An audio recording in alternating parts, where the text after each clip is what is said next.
ਮਿੱਤਰੋ ਯਾਰ ਹੁਣੀ ਪਹੁੰਚ ਗਏ ਸਿਵਲ ਹਸਪਤਾਲ ਕਿਉਂਕਿ ਦੇਣੀ ਸੀ ਉੱਥੇ ਖੂਨ ਦੀ ਬੋਤਲ। ਵਾਲੇਕਮ ਪਿੰਡ ਵਾਲਿਓ, ਕੀ ਹਾਲ ਚਾਲ ਹੈ? ਟਾਈਮ ਹੋ ਗਿਆ ਸੀ ਨਮਾਜ਼ੇ ਫਜਰ ਦਾ। ਯਾਰ ਹੁਣੀ ਪਹੁੰਚ ਕੇ ਨਮਾਜ਼ੇ ਫਜਰ ਦੀ ਨਮਾਜ਼ਦਾਰੀ ਹੈ ਆਰਜ਼ੀ, ਲਿਹਾਜ਼ਾ ਤੁਸੀਂ ਨਮਾਜ਼ ਪੜਿਆ ਕਰੋ। ਨਮਾਜ਼ ਪੜ ਕੇ ਮਿੱਤਰੋ ਆ ਜਾਂਦਾ, ਯਕੀਨ ਕਰੋ ਦਿਲ ਨੂੰ। ਕੀ ਬਣਿਆ ਛਾਤੇ ਕੀ ਆ? ਕਬੂਤਰ ਬੈਠਾ ਭਾਈ। ਇਹ ਤਸਲੇ 'ਚ ਪਾਣੀ ਕਿਉਂ ਭਰਿਆ? ਕਬੂਤਰ ਪਿਆਸਾ ਹੁੰਦਾ ਇਸ ਟਾਈਮ ਖਾਇਆ ਜਾਏਗਾ। ਅੱਲਾ ਦੇ ਹੁਕਮ। ਮਿੱਤਰੋ ਤੁਹਾਨੂੰ ਦਿਖਾਉਂਦੇ ਆ ਅੱਜ ਲਾਈਵ ਮਲਕ ਸਾਹਿਬ ਕਬੂਤਰ ਫੜਦੇ ਆ ਕਿ ਨਹੀਂ। ਚਲੋ ਵੀ ਮਲਕ ਸਾਹਿਬ ਚੜੋ ਪੌੜੀ, ਲਾਈਵ ਦਿਖਾਣਾ ਮਿੱਤਰੋ ਤੁਹਾਨੂੰ। ਹੁਣ ਦੇਖਦੇ ਆ ਕੀ ਸਿਸਟਮ ਆ, ਕਬੂਤਰ ਫੜ ਵੀ ਹੁੰਦਾ ਕਿ ਨਹੀਂ। ਚਲੋ ਮਲਕ ਸਾਹਿਬ ਜ਼ਰਾ ਅੱਜ ਮੈਂ ਦਿਖਾਣਾ ਮਿੱਤਰਾਂ ਨੂੰ ਤੁਹਾਡਾ 30 ਸਾਲ ਦਾ ਤਜਰਬਾ ਅੱਜ ਨਾਕਾਮ ਹੁੰਦਾ ਕਿ ਨਹੀਂ, ਚੈੱਕ ਕਰ ਲੈਂਦੇ ਆ ਜੀ। ਚਲੋ ਚਲੋ ਚਲੋ ਜੀ, ਚਲੋ ਪਤਾ ਚੱਲ ਜੀ ਅੱਜ ਭਾਈ ਜੀ। ਲਓ ਜੀ,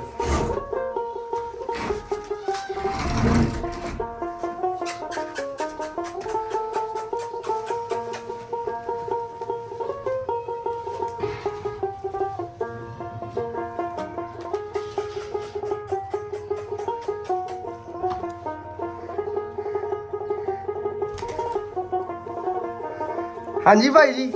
ਯਾਰ ਤੇਜ਼ ਹੀ ਬਹੁਤ ਸੀ ਭਾਈ। ਹਾਂਜੀ ਭਾਈ ਜੀ, ਕੀ ਬਣਿਆ? ਲਓ ਜੀ, 30 ਸਾਲ ਦਾ ਤਜਰਬਾ ਜ਼ਾਇਆ ਹੋ ਗਿਆ ਮਲਕ ਸਾਹਿਬ ਦਾ। ਜਾ ਯਾਰ ਮਲਕਾ, ਦਿਲ ਹੀ ਤੋੜਤਾ। ਕਬੂਤਰ ਉਰੇ ਬੈਠਾ ਹੀ ਉੜ ਗਿਆ। ਜਾ ਯਾਰ ਮਲਕ ਸਾਹਿਬ, ਦਿਲ ਟੁੱਟ ਗਿਆ। ਕੋਈ ਵੀ ਮਿੱਤਰੋ ਯੂਪੀਐਸ ਖਰਾਬ ਹੋਇਆ ਮਾਮੂ ਭਾਈ ਨੂੰ ਲਿਆਈਦਾ, 2 ਮਿੰਟ ਦੇ ਵਿੱਚ ਕਰ ਦਿੰਦਾ ਸਹੀ। ਹੁਣੇ ਹੋਏ ਅਸੀਂ ਖਰਾਬ। ਮਾਮੂ ਸਾਹਿਬ ਹੱਥ 'ਚ ਜਾਦੂ ਲੱਗਦਾ ਤੁਹਾਡੇ।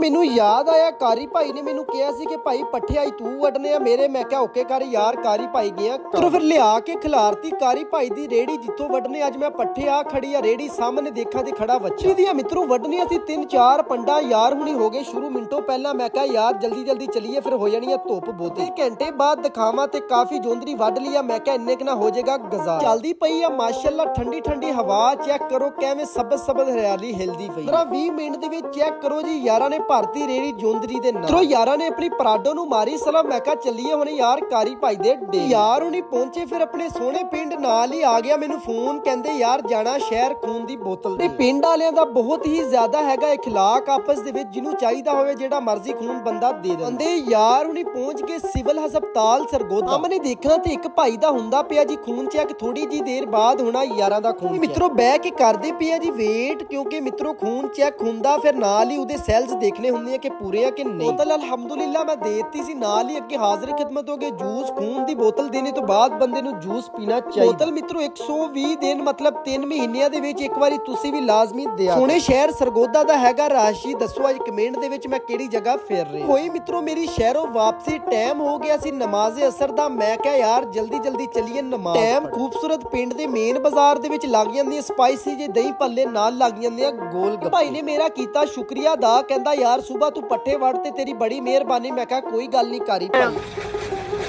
ਕਿੱਧਰ ਇੱਧਰ ਕਾਰੀ ਨੂੰ ਮਿਲਣ ਆਇਆ? ਅੱਛਾ ਕਾਰੀ ਦਾ ਯਾਰ ਆ ਤੂੰ? ਕਾਰੀ ਦਾ ਯਾਰ ਆ ਪੱਕਾ? ਕਾਰੀ ਭਾਈ ਦਾ ਯਾਰ ਮਿਲਣ ਆਇਆ ਕਾਰੀ ਭਾਈ ਨੂੰ, ਕਿਆ ਬਾਤਾਂ। ਇਹਨੂੰ ਮੈਂ ਜਿਵੇਂ ਜਾ ਕੇ ਦੱਸਿਆ, ਮੈਂ ਕਿਹਾ ਤੇਰਾ ਮਿੱਠਾ ਮਿੱਠਾ ਦੋਸਤ ਆਇਆ। ਕਹਿੰਦਾ ਓਕੇ ਕਰ ਯਾਰ, ਇਹਦੇ ਨਾਲ ਹੁਣੇ ਮਿਲਦੇ ਆਪਾਂ ਜੀ। ਯਾਰਾਂ ਨੇ ਕੀਤਾ ਕਾਰੀ ਭਾਈ ਨੂੰ ਬਾਏ ਬਾਏ। ਮੈਂ ਕਿਹਾ ਓਕੇ ਅੱਲਾ ਦੇ ਹਵਾਲੇ। ਕਹਿੰਦਾ ਓਕੇ। ਤੇ ਪਿੰਡ ਦੇ ਵਿੱਚ ਲੱਗੀਆਂ ਹੋਈਆਂ ਜੀ ਕਬੂਤਰਾਂ ਦੀਆਂ ਬਾਜ਼ੀਆਂ। ਯੰਗ ਸਟਾਰ ਮੁੰਡੇ ਦੇਖਾਂ ਤੇ ਦੇਖਦੇ ਪਏ ਆ ਜੀ ਕਬੂਤਰ। ਡੁੱਬਦਾ ਸੂਰਜ ਤੁਸੀਂ ਵੀ ਦੇਖ ਲਓ ਤੇ ਮੈਂ ਵੀ ਦੇਖ ਰਿਹਾ। ਉਸ ਤੋਂ ਬਾਅਦ ਜੀ ਮੈਨੂੰ ਦਿਓ ਇਜਾਜ਼ਤ, ਆਪਣਾ ਖਿਆਲ ਰੱਖਿਓ, ਨਮਾਜ਼ ਕਾਇਮ ਕਰਿਓ। ਪਾਕਿਸਤਾਨ ਜ਼ਿੰਦਾਬਾਦ।